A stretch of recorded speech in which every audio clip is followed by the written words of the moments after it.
Radio Network. I'm very glad to be here tonight with my loyal listeners out there all over the world. Our listenership is growing by the day. We have a great program for you tonight. Tonight on my program I have two special ladies. To my left, if you're on radio you can't see the left, but to my left on video is Dina Wilcox. Welcome, Dina Wilcox, to the Bill Russo Show. And on my right is Ann Fry. Welcome, Ann, to the Bill Russo Show. Thank you. This show this evening is being produced by none other than that great producer, Anthony LaFaso, who is my idol when it comes to media broadcasting, my mentor. He's got the voice, he's got the look, he's the president of Poise. And it's great to have Anthony here in the studio. He's behind the scenes right now, and he's doing a great job producing the Bill Russo Show. We're going to get right to our guests. First, I'm going to introduce to you all Dina Wilcox. Welcome, Dina. Thank you so much, to the Bill Russo Show. And let me also reintroduce Ann Fry, because Dina and Ann have something very special in common.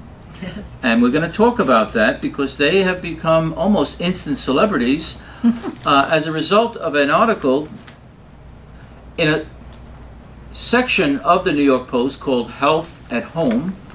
Here it is, Health at Home.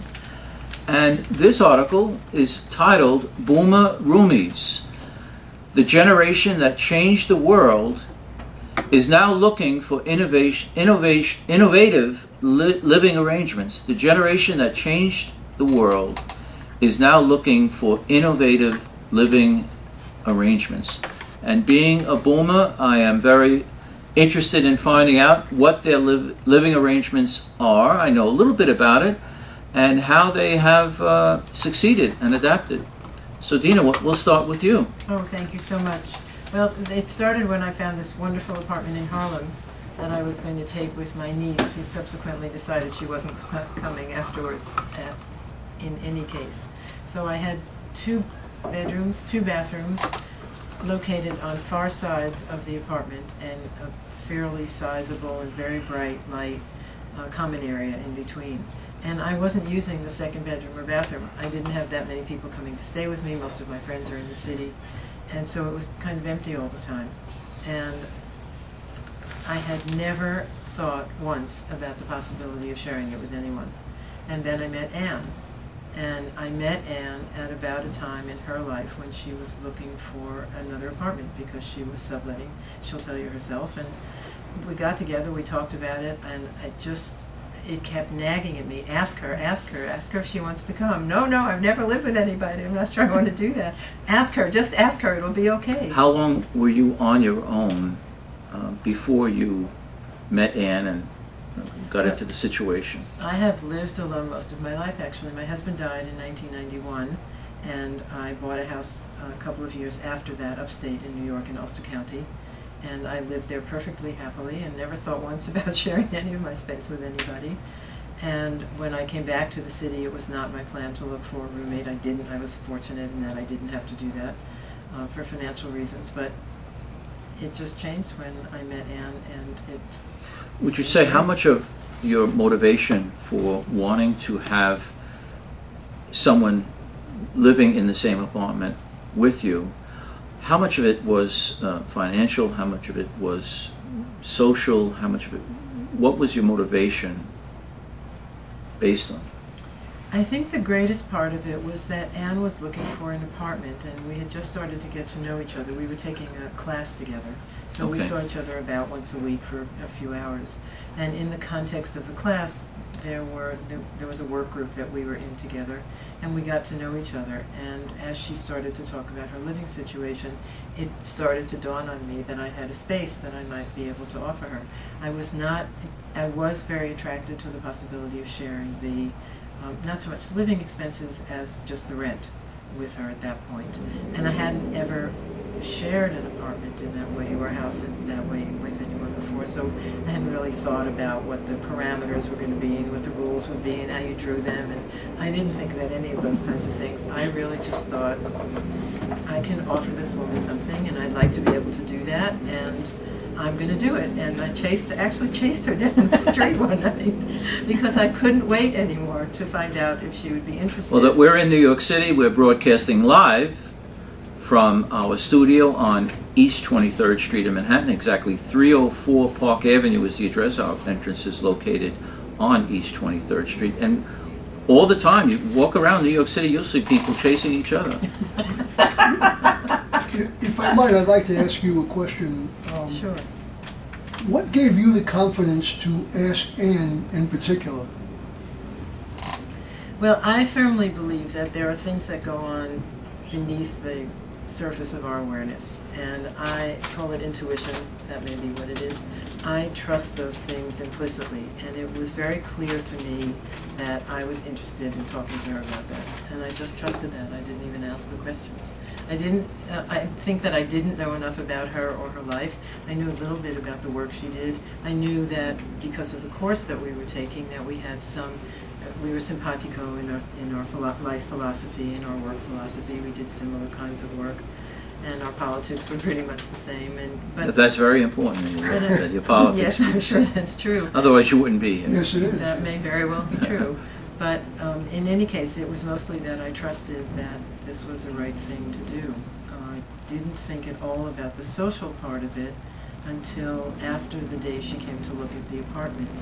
And we shook hands, and she said that she was pretty sure she was going to take it, and she left, and I shut the door, and I thought, yippee, she's going to live with me! And it was such a new experience for me to be excited about that I had to really take a look at what was I thinking, what was going on for me, why was that important?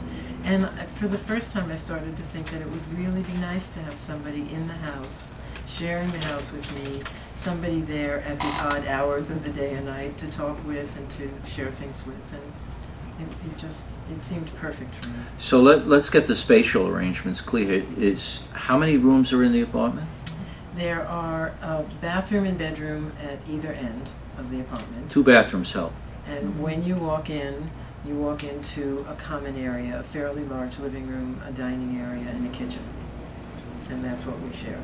And each have your own bedroom? We each have our own bedroom and our own bathroom, and that does make a big difference. Although I do know some people, we have interviewed some other flatmates who share bathrooms, and as long as they are respectful about one another, which I think is a really key thing, then that's not a problem either. Now, each of you have creative lives.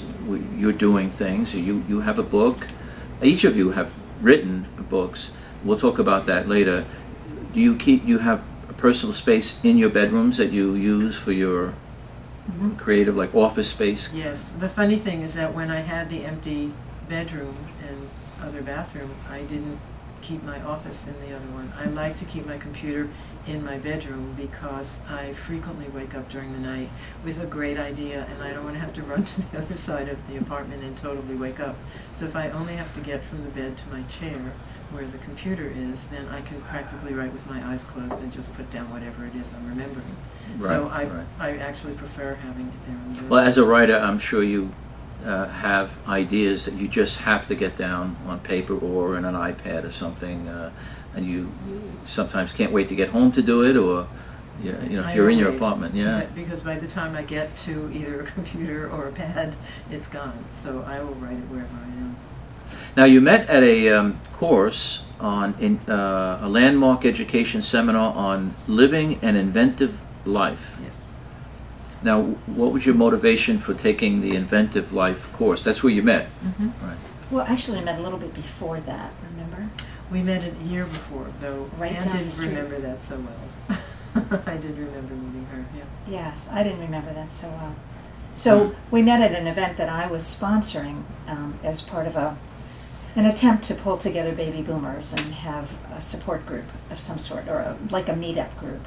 And she came to an event right down the street here at Spin, the ping pong club. Oh, I didn't realize that. Yeah, It's in but this I- building. It's in this right building. Right Yeah, it's downstairs, really yes. cool. That's where we met. Yeah, we should go afterwards and play. It's really Absolutely. fun. Absolutely. Doubles, we'll play doubles. Yeah, it's really fun.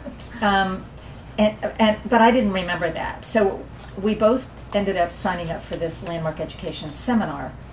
We've both done a lot of other transformational seminars with Landmark. And we ended up sitting next to each other and a mutual friend who we both know. And we got positioned into this group of about 5 or 6 people then, because everybody was encouraged to get into a study group in this larger group. And that was how it all came together that way. And I didn't really know anything about Dina, and the only thing she knew about me, if I remember, is that she thought that she'd met this really cool woman who was starting this baby boomer movement and came to my event, and that's all she knew of me. That was all. That's That was true. all. And you didn't make contact after that? Some period of time passed before you got together again? Oh, I didn't see her for, I guess it was. After that event, it we was didn't see over each a other. year. Maybe a year, right? Oh. And then we When the both were in course this started. course. And We I didn't- have to say, I never thought about her either. It wasn't like I was longing to seek a friendship with Yeah, it her. was I just- never right. thought of it. just matter of fact. And then by coincidence, you had another Total common coincidence. experience. Right. Yes, right. And so we were in this group together, and I was in a position where I needed to find a new place to live. I was subletting, and the sublet was coming up. They wanted to come back, and